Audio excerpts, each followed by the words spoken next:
नमस्कार संस्कृत मित्रों, स्वागत है आप सभी का आपके अपने चैनल यस स्टडी 61 पर। आज हम लेक्चर 3 की बात करेंगे, यानी कि आज हमारा जो लेक्चर होगा संस्कृत का तीसरा लेक्चर होगा। और इस लेक्चर में हम शुरू करेंगे आज संस्कृत के पूर्ण व्याकरण की ओर। पूर्ण व्याकरण की चर्चा करेंगे आज से हम। और हम आज जो शुरुआत करेंगे वर्णमाला की शुरुआत करेंगे, और एक धमाकेदार तरीके से। मजा आ जाएगा, मजा नहीं आए तो पैसा वापस, फुल पैसा वसूल। ध्यान दीजिएगा, डाटा का भी पैसा आपका नहीं समझ में आएगा कि डाटा हमारा गया है कि डाटा बचा है। अगर आपके कोई डाउट्स होंगे तो आप अपने डाउट्स को कमेंट बॉक्स में जरूर दीजिएगा। हम आपके डाउट्स को क्लियर करने का प्रयास करेंगे। कोई भी डाउट्स हो आपका तो शुरू करते हैं हम संस्कृत व्याकरण। तो हमने पिछले लेक्चर में व्याकरण शब्द की चर्चा की, व्याकरण शब्द कैसे बना है। इसके पहले वाले में हमने संस्कृत शब्द की चर्चा की थी। अगर आप पहले और दूसरे लेक्चर को नहीं देखे हैं तो उस लेक्चर को जरूर देखिए। तो शुरू करते हैं हम व्याकरण। इस व्याकरण में हमें बहुत सारी चीजें पढ़नी है। अगर देखें तो हमारा जो है वर्णमाला, और जो हमारी वर्णमाला पूरी समाहित है यह माहेश्वर सूत्र में है। यानी कि हमें माहेश्वर सूत्र भी पढ़ना है। माहेश्वर सूत्र के बाद माहेश्वर सूत्र से ही प्रत्याहार बनेंगे, और प्रत्याहार को तो हमें अवश्य ही पढ़ना है। प्रत्याहार के बाद हमारा जो चैप्टर होगा संज्ञा प्रकरण। संज्ञा प्रकरण का एक संक्षिप्त परिचय हम देखेंगे। संज्ञा प्रकरण के बाद संधि, संधि के बाद जो भी चैप्टर आगे आएंगे उन सब चैप्टरों की हम चर्चा करेंगे जैसे आपकी मांगे होंगी। जिस प्रकार की आपकी डिमांड होगी उस प्रकार से हम आपके लिए लेक्चर लेकर के आएंगे, और कोशिश करेंगे कि आपको आसान से आसान भाषा में समझाने का प्रयास किया जाए। तो आज हम शुरू करने जा रहे हैं संस्कृत वर्णमाला को। संस्कृत वर्णमाला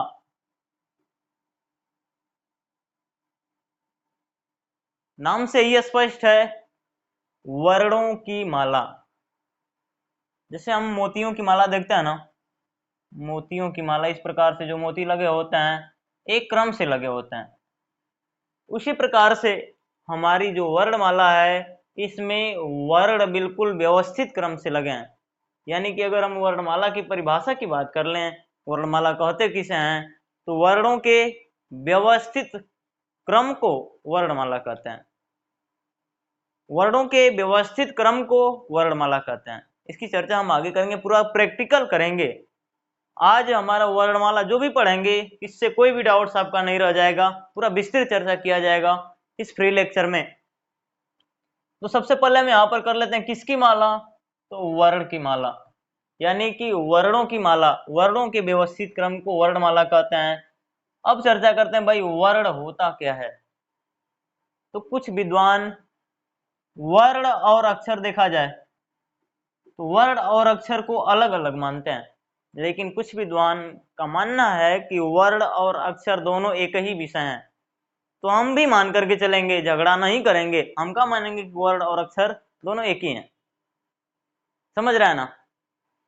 तो यहाँ पर वर्ण या अक्षर कहा किसे जाता है, वर्ण या अक्षर की परिभाषा क्या दी जाती है, तो वर्ण या अक्षर की परिभाषा दी जाती है न क्षरते इति अक्षरः, न क्षरति इति अक्षरः। यानी कि जिसका क्षरण न हो, जिसका क्षरण न हो उसे ही अक्षर कहते हैं। अर्थात जिसको और छोटा नहीं किया जा सकता उसे अक्षर कहते हैं। यानी कि जो सबसे सूक्ष्म रूप है, यानी जो सबसे छोटा रूप है वही क्या है, हमारा अक्षर है, या वही क्या है, हमारा वर्ण है। अब इसके बाद जो हमारा वर्ण या अक्षर है ये कितने प्रकार का होता है, तो वर्ण या अक्षर दो प्रकार का होता है। मुख्य रूप से वर्ण या अक्षर दो प्रकार के होते हैं, एक स्वर वर्ण और दूसरा व्यंजन वर्ण। संस्कृत में हम स्वरों को अच कहते हैं और व्यंजन को हल कहते हैं। स्वर को अच, व्यंजन को हल कहा जाता है। इसके बाद एक अतिरिक्त वर्ण होता है जिसे हम कहते हैं अयोगवाह। अयोगवाह, जिसका योग न हो फिर भी वाह यानी कि निर्वाह करे, साथ रहे, यानी कि जिसका योग ना तो स्वर में हो ना ही व्यंजन में हो, फिर भी वह वर्णमाला में पढ़ा जाए, उसे हम अयोगवाह कहते हैं। तो हम स्वर यानी कि अच, व्यंजन अर्थात हल की चर्चा करेंगे और अयोगवाह को भी हम पढ़ेंगे। वर्ण के अगर प्रकार पूछा जाए, वर्ण कितने प्रकार का होता है, तो 2 प्रकार का होता है। पहला स्वर और दूसरा व्यंजन।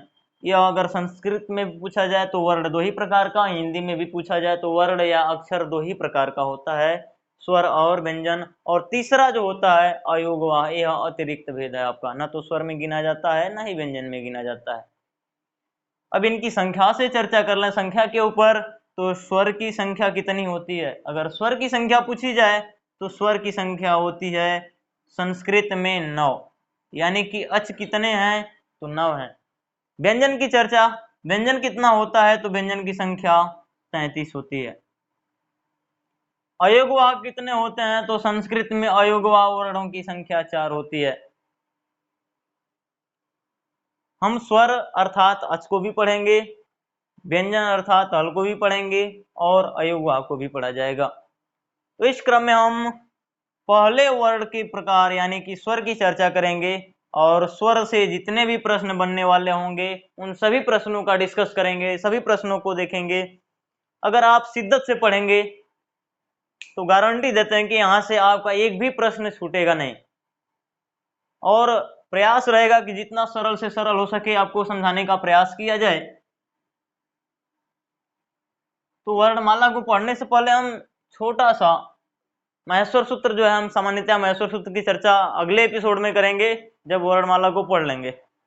महेश्वर सूत्र की संख्या 14 होती है। जैसा कि आप जानते हैं कि महेश्वर सूत्र की रचना अष्टाध्यायी में, महर्षि पाणिनि ने किया, अष्टाध्यायी में नहीं है, महर्षि पाणिनि ने किया है। जैसा कि आप श्लोक पढ़े होंगे, नृतावशाने नटराज राजो ननाद ढक्काम नव पंचवारम उद्धर तु कामः शनकादि सिद्धान एतद विमर्शे शिव सूत्र जालम। तो उन्हीं शिव सूत्रों की चर्चा थोड़ी सी हम कर लेते हैं। शिव सूत्रों की संख्या 14 है। हम यहाँ पर सिर्फ पढ़ेंगे 4 सूत्रों के बारे में जिसमें स्वरों का वर्गीकरण किया गया है, स्वरों का उल्लेख किया गया है।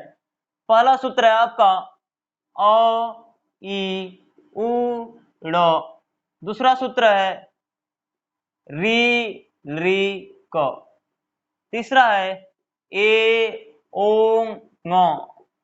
चौथा सूत्र है ऐ औ च। अ ई ऊड़ री ऋक ए ओंग ऐ औ च। पांचवा हय वरट लड़ यमंगड़ नम झभय घढ़धस जब गढ़दस खफ छठथ चटतव कपय शखशर और हल। इनकी चर्चा हम आगे करेंगे। मुख्य रूप से हम इन 4 सूत्रों को लिखे हैं और इन्हीं 4 सूत्रों को पढ़ेंगे। क्यों पढ़ेंगे, क्योंकि यहाँ पहले सूत्र से और चौथे सूत्र के अंत तक सभी स्वर रखे गए हैं, यानी कि हम पढ़ेंगे स्वर वर्ण को। स्वर को क्या कहा जाता है भाई, तो स्वर को ही अच कहा जाता है।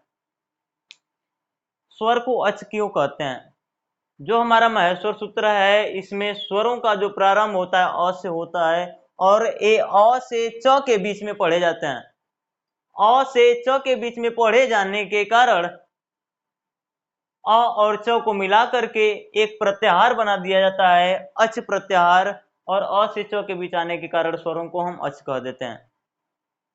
अब इस अच प्रत्याहार में स्वर हैं कितने, तो सामान्यतः आप देख पा रहे होंगे। एक चर्चा और कर लेते हैं यहाँ पर, ड़ क ङ च, ये तो व्यंजन है तो इनको हम स्वर मान ही नहीं सकते। और एक विशेषता इनकी है कि महर्षि पाणिनि ने इन्हें इत संज्ञक वर्ण कहा, यानी कि इनकी इत संज्ञा हो जाती है। महेश्वर सूत्र के अंत में जितने भी व्यंजन वर्ण होंगे इन व्यंजन वर्णों की इत संज्ञा होती है। क्या संज्ञा होती है इनकी, इत संज्ञा होती है। और जिनकी इत संज्ञा होती है उनकी गिनती हम महेश्वर सूत्र में नहीं करते हैं, या किसी भी सूत्र में उनकी गिनती नहीं की जाती है, क्योंकि इनका इत संज्ञा होने के बाद लोप हो जाता है।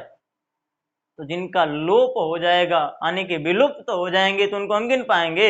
नहीं गिनेंगे। तो बेसिकली यहां पर देखा जाए तो पहले सूत्र में 3 स्वर हैं, अ ई उ, दूसरे में री री ए ओ ऐ ओ। इस प्रकार से देखें तो आपके ए 3, 2 5, 2 7 और 2 9, इन्हीं 9 स्वरों की हम चर्चा करेंगे। यदि सामान्यतः कुछ और पॉइंट्स देख लिए जाएं, यदि हमसे पूछा जाएगा स्वर की संख्या यानी कि अच की संख्या, तो स्वर या अच की संख्या जो है हमारी 9 है। स्वर या अच की संख्या या स्वर वर्णों की संख्या या अच वर्णों की संख्या पूछी जाए तो 9 है। कुल स्वर कितने हैं? तो कुल स्वर हमारे 13 हैं। इन 13 स्वरों की भी हम चर्चा करेंगे। एक सबसे महत्वपूर्ण प्रश्न बनता है आपका, पाणिनि शिक्षा के अनुसार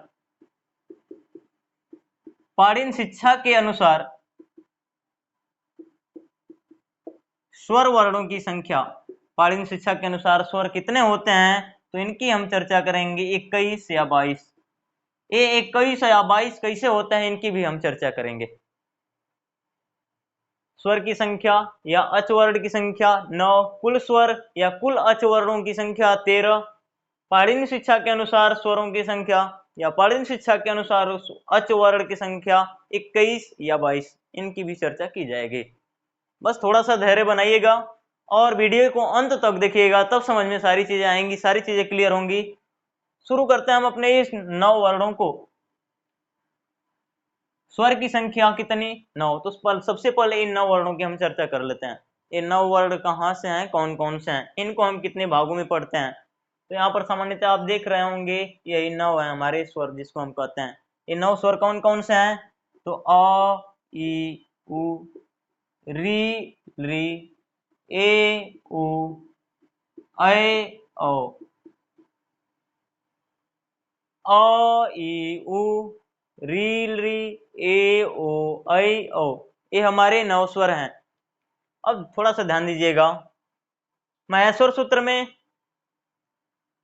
अ ई उ री री ए ओ ऐ ओ केवल इन्हीं स्वरों का उल्लेख किया गया है, और जिन स्वरों का उल्लेख किया गया उन्हीं स्वरों की मुख्य चर्चा की जाती है।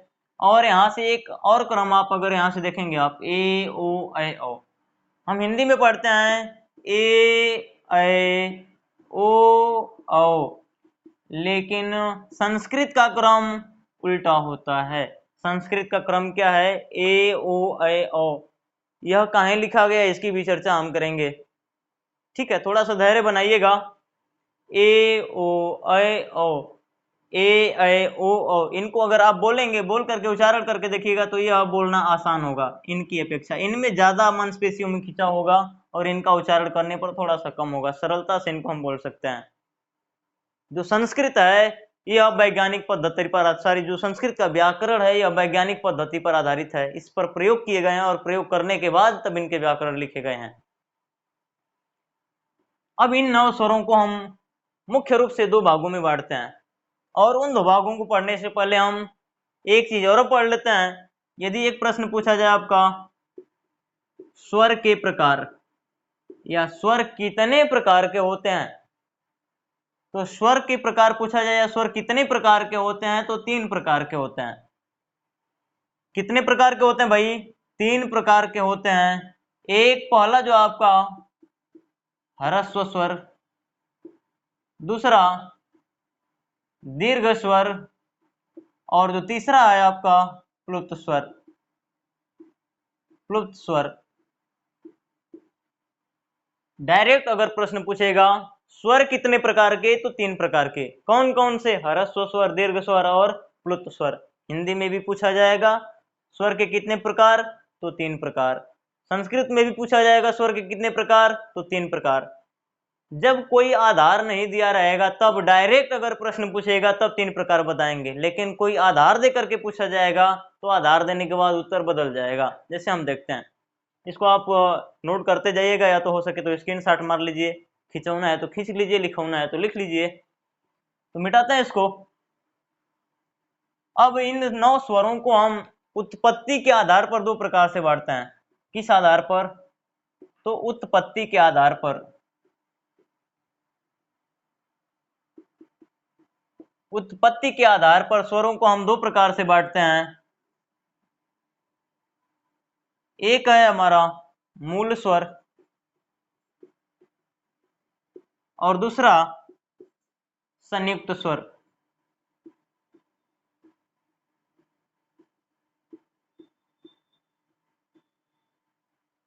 मूल स्वर और संयुक्त स्वर। सामान्यतः स्वर और व्यंजन की परिभाषाएं हम लोग सभी लोग जानते हैं, इसलिए हम इनकी चर्चा नहीं किए। स्वयं राजन्ते इति स्वरा। मूल स्वरों की संख्या पूछी जाती है संस्कृत में। मूल स्वर हैं कितने? तो मूल स्वरों की संख्या 5। कुल स्वर कितने भैया? हमारे स्वरों की संख्या 9, जिसमें से मूल स्वर 5। तो संयुक्त स्वर कितने बच गए? तो संयुक्त स्वरों की संख्या 4। ये मूल स्वर कौन कौन से हैं? सामान्यतः आपसे प्रश्न पूछा जा चुका है, मूल स्वर कितने हैं? तो मूल स्वरों की संख्या 5 है। संयुक्त स्वर कितने हैं? तो संयुक्त स्वर की संख्या 4 है।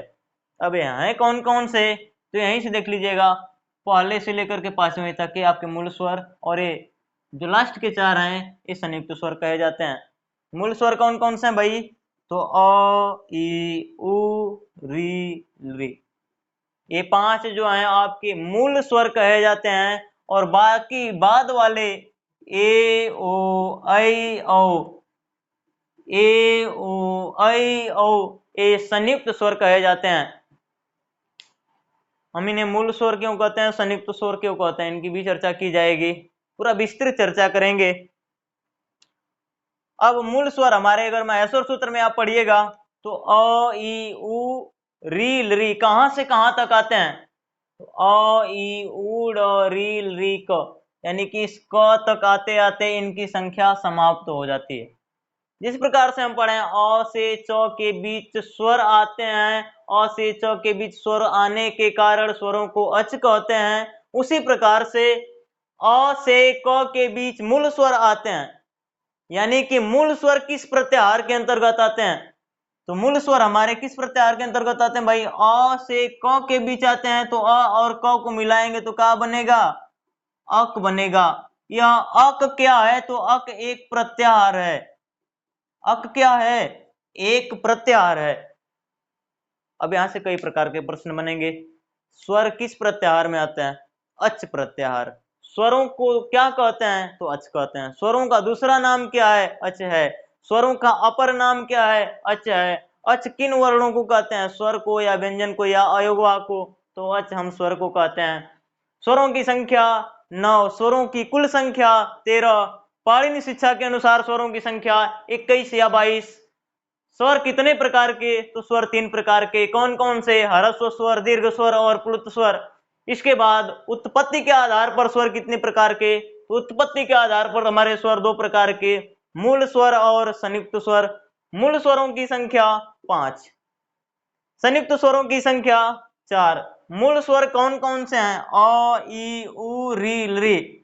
मूल स्वर कहां से कहां तक आते हैं? तो अ से क के बीच आते हैं। अ से क के बीच आने के कारण स्वरों को किस प्रत्याहार में रखेंगे? तो अक प्रत्याहार में। यानी कि मूल स्वर किस प्रत्याहार में आते हैं? तो अक प्रत्याहार में आते हैं।